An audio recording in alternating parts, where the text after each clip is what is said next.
नमस्ते मारिया अनुग्रह पूर्ण प्रभु तुमरी संगरे। प्रिय पिता माता भाई और भौणी माने एही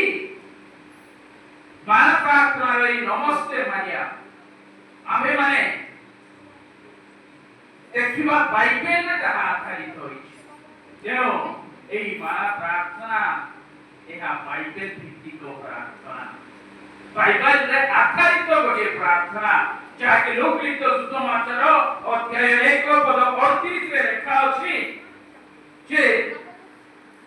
नमस्ते मारिया अनुग्रह पूर्ण अध्याय 1 पद 26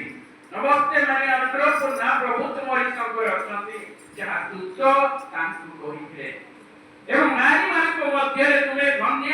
एवं धन्य तुमर गर्भर फल लोक लिखित सुसमाचार अध्याय 1 पद 42 ओई परमेश्वर को माता पुण्य में मारिया के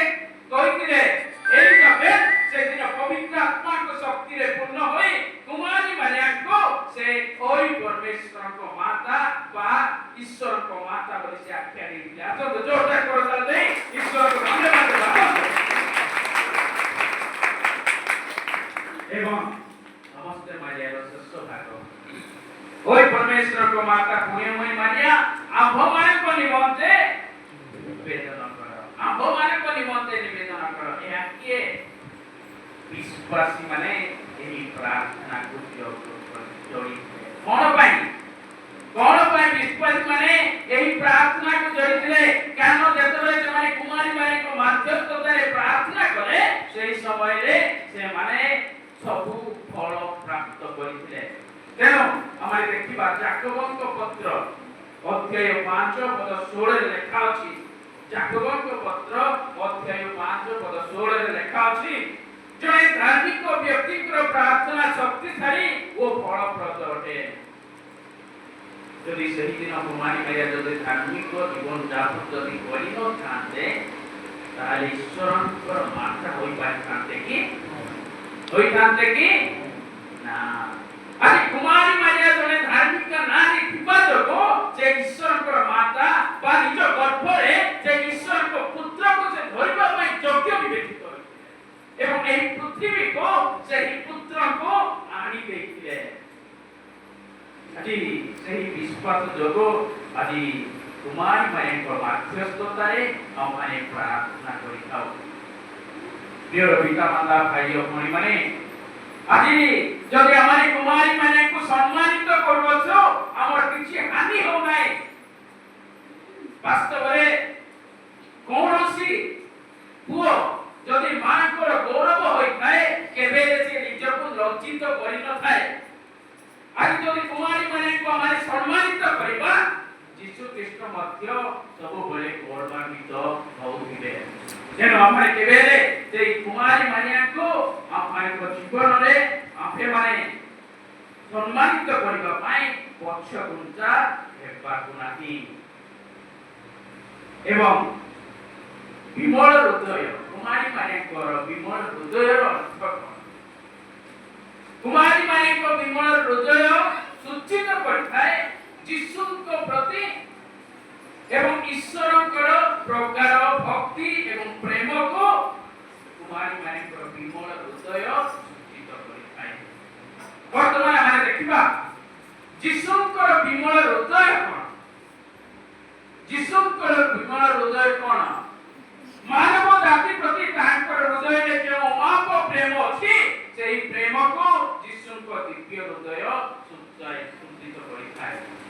मानव जाति प्रति तांको हृदय रे जेउ अमाप प्रेम अछि सेही प्रेम को यीशु को दिव्य हृदय सुजाई थाए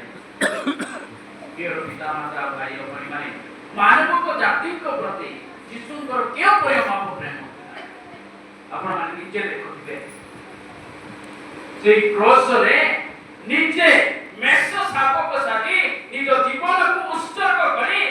आम्भ मानक पाई आमार पाप सकासे से मृत्यु वरण करे पुनर्जित होई आमार को मुक्ति तथा परित्राण प्रदान करथिबारो आमारे तांको कोछु सेही दिव्य हृदय असतो चर्चा करता दे विश्वास धन्यवाद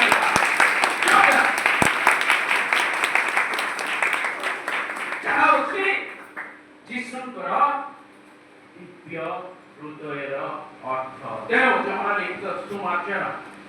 ଅଧ୍ୟାୟ 15 ପଦ 13 ରେ ସେ କହନ୍ତି,